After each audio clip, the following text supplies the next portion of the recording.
मराठा आरक्षणाबाबतचाच आहे। लोकसभा निवडणुकीत महाराष्ट्रात सत्ताधारी महायुतीला अपेक्षित यश मिळालं नाही। या उलट महाविकास आघाडीच्या जागा मात्र जास्त मिळाल्या।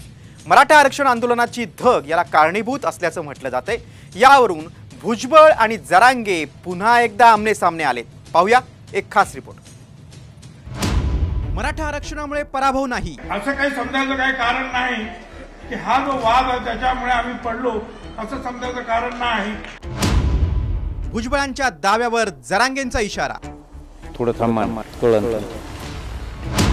विधानसभेत मराठा आंदोलन कुणाला भोवणार? ज्या प्रकारे सरकारने आरक्षण दिल्यानंतर देखील एक नरेटिव्ह तयार करण्यात आला तो मला असं वाटतं की आम्ही इफेक्टिव्हली उत्तर देऊ शकलो नाही आणि त्याच्यामुळे त्याचा देखील एक फटका निश्चितपणे आम्हाला पडला, विशेषतः मराठवाड्यामध्ये। ऐकलत? लोकसभा निवडणुकीत महायुतीला सर्वाधिक फटका बसला तो मराठा आरक्षणाचा। आणि दुसरं तिसरं कोणी नव्हे तर खुद्द फडणवीसांनीच हे मान्य केलंय। याचा सर्वाधिक फटका मराठवाड्यात बसल्याचं दिसलंय, कारण मराठा ओबीसींमध्ये मोठं जातीय ध्रुवीकरण झालं। अजित पवारांनीही बीड, परभणीसह काही जिल्ह्यात मराठे आणि मराठेतर अशी निवडणूक झाल्याचं सांगितलं आहे। मात्र अजित पवारांच्या राष्ट्रवादीचे मंत्री छगन भुजबळ यांना हे मान्य नाही।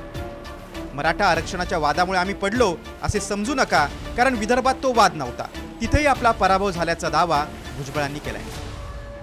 मराठा ओबीसी हा जो वाद आहे, आपण मराठा समाजाला 10% आरक्षण दिलेले आहे आणि ते टिकणार। पण असं असताना जर काही मागण्या जर होत असले तर त्यांना समजावून सांगितलं पाहिजे। तुम्ही असं काही समजायचं काही कारण नाही की हा जो वाद आहे त्याच्यामुळे आम्ही पडलो असं समजायचं कारण नाही। भुजबळांनी असा दावा केला असला तरी निकालांच्या विश्लेषणातून मात्र मराठा आरक्षणाचा फटका बसल्याचं समोर आलंय।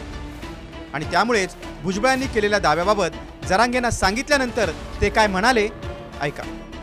छगन भुजबळ असं म्हणाले की जे आरक्षण दिलं आहे ते टिकणार आहे, विनाकारण वाद वाढू नये। तू नको सांगू म्हणा, आम्हाला कळतं। तर ते असंही म्हणाले की मराठा आरक्षणामुळे आम्ही पडलो नाही आणि तसं समजून पण नका। थोडं थांबा ना कळलं तुला।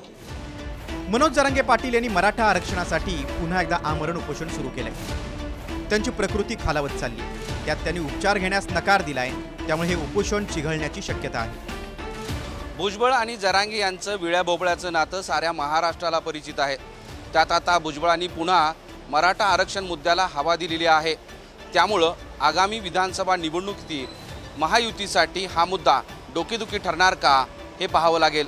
मोहम्मद इरफानचा माधव सावरगावे, साम टीव्ही, अंतरवाली, सराटी।